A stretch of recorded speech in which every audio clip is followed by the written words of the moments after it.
Dry ಖರ್ಜೂರ ನಿಮ್ಮನಲ್ಲೂ ಕೂಡ ಇದೇ ರೀತಿ ಖಾಲಿ ಅರ್ಧದಲ್ಲಿ ಡಬ್ಬದಲ್ಲಿ ಹಾಗೆ ಇದ್ರೆ ಈ ತರ ಮಾಡಿ ನೋಡಿ ಒಂದ್ಸಲ.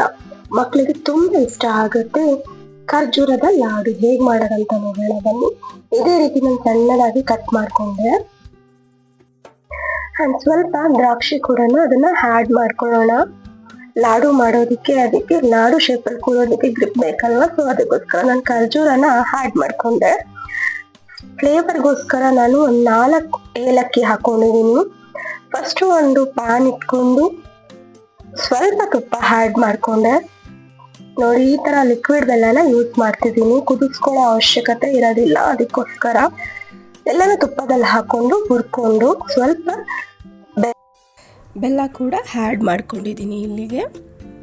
ನೋಡಿ ಇದೇ ರೀತಿ ಎಲ್ಲ ಲೋ ಫ್ಲೇಮಲ್ಲಿ ಇಟ್ಕೊಂಡು ಫ್ರೈ ಮಾಡಿಕೊಂಡೆ. 1 ಸ್ಪೂನಷ್ಟು ನೀವು ಗಸಗಸೆ ಕೂಡ ಆ್ಯಡ್ ಮಾಡ್ಕೊಳ್ಳಿ ಇದಕ್ಕೆ. ಇದೇ ಸಣ್ಣದಾಗಿ ಇದೇ ರೀತಿ ಲಾಡುಗಳನ್ನೆಲ್ಲ ಮಾಡ್ಕೊಂಡು ಬರೋಣ. ಇದು ಖರ್ಜೂರದ ಲಾಡು ತುಂಬ ಟೇಸ್ಟಿಯಾಗಿತ್ತು ಆ್ಯಂಡ್ ಒಳ್ಳೆ ಘಮ ಕೂಡ ಇತ್ತು. Thank you so much for watching. ಒಂದು ಸಲ ನೀವು ಕೂಡ ಟ್ರೈ ಮಾಡಿ ನೋಡಿ ಆ್ಯಂಡ್ ಕಮೆಂಟ್ ಮಾಡಿ. Please subscribe.